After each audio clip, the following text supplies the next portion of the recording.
Road to Japan's NBA Day 240 through 340. And I'm also trying to learn 10,000 Japanese words. All right, now check this out. This June, I will be going to Japan to hoop. You guys don't even know how excited I am. Like, this is actually going to be my first time leaving the country. All right, leaving good old America. From June 3rd to June 24th, I'll be on that Japan soil, that Nihon soil. And I'm going to record all of it. I'm going to take you guys along, and you know, it's going to be crazy. You feel me? It's going to be some nice vlogs and all that. This is going to be my first time leaving this small radius of Southern California. I'm going from one extreme to another, from like never leaving my state, which is like a few cities that I've only been to jumping up and going across the sea to Japan. So I'm not gonna lie, I'm a little nervous, but I know I'm gonna be all right. It's actually perfect, because if there's anywhere I would want to go outside the country for the first time, it's Japan, because you know, it's pretty safe and I can speak the language, and you know, I'm a little more familiar with their culture after like studying it for how long I've been studying it. But I do have to prepare for this trip. I'm going to talk about that a little later. But what am I going to Japan for? Like, why am I going to Japan? Allow me to briefly explain. Firstly,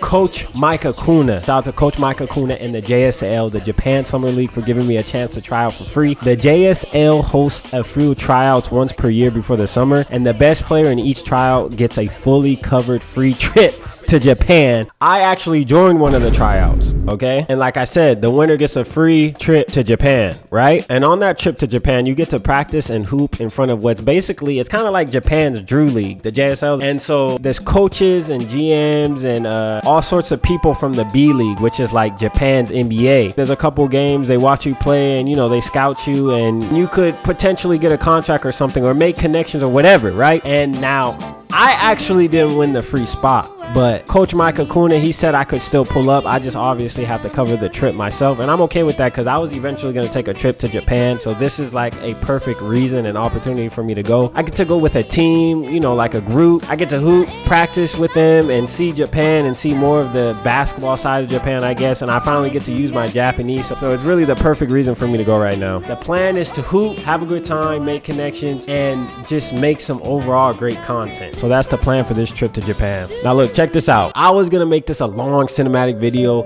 going deep into detail about everything that has happened in the past 95 days. For me going to my first ever Laker game, and after the game, like, there was a crazy, like, I was surprised, there was a crazy amount of Japanese people that I got to practice my language skills with. Like, I wanted to tell you guys about that, and like, I even told them that I'm trying to hoop in the B League, and they said they would support me. We followed each other on Instagram, so you feel me, I'm already making fans in Japan. And then later that day, I even got my shoes signed by my third favorite player ever, Kyrie Irving. And the way that happened was crazy. And you know, I was gonna tell you guys about all of that. And then, you know, I finally joined the men's league. These are our stats from our last game. I dropped a light 19 in the last game. I feel like I could easily drop 50 in this league. I just got to be more aggressive. Really, I feel like I have to find a better league, but it's all right for now, I guess. I was gonna talk about all that. I wanted to talk about how a couple injuries that I had and how I was working around them, and like the diet and the foods that I was eating and the drinks that I was drinking that helped me through my little injuries. And then a whole lot of crazy things happened when I was like getting my passport. I want to talk about how in detail about how I found out about the Japan Summer League, and then I want to talk about my tryout that I had in the Japan Summer League, right? And then like my dad got sick. I had to spend like a lot of time like really looking after him, going back and forth to the hospital. And then, you know, I wanted to talk about mindset changes that I've had, and just a whole lot of stuff that happened that I can't explain within freaking 2 minutes. I was gonna cover all that in like a 30-minute long cinematic video, and then make a bunch of short form content from it and post it all over social media. And I was liking doing it that way because it allowed me to focus on my basketball and my Japanese a lot more. But that's just not the way. It takes way too much time,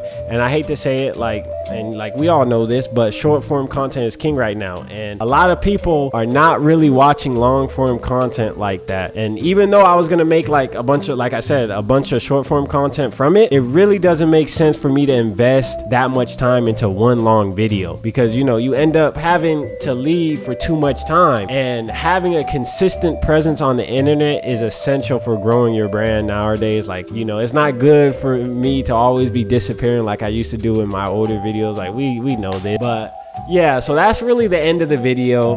I gotta continue to prepare for my trip to Japan. You guys will see how I do that. I truly appreciate you guys for watching, especially like my OG subscribers that's been there with me from the start, from like when I first started my channel and then to blowing up and then to me switching my content up to like basketball. I appreciate you guys. I see you guys commenting. Anyway, thanks for watching. Follow me on my other YouTube channel where most of this journey is gonna continue. Emil Doing Work, right? On my YouTube channel, Emil Doing Work, and follow me on my Twitch, Emil Doing Work, because I'm gonna live stream me like working out and studying my Japanese there. But anyway, thanks for watching. It's been your boy SupremeEO, aka Emil Doing Work, aka the man with the clutch jeans. You already know. I'm out, bro. Thanks for watching. All right, we about to get ready for this trip to Japan. Let's go.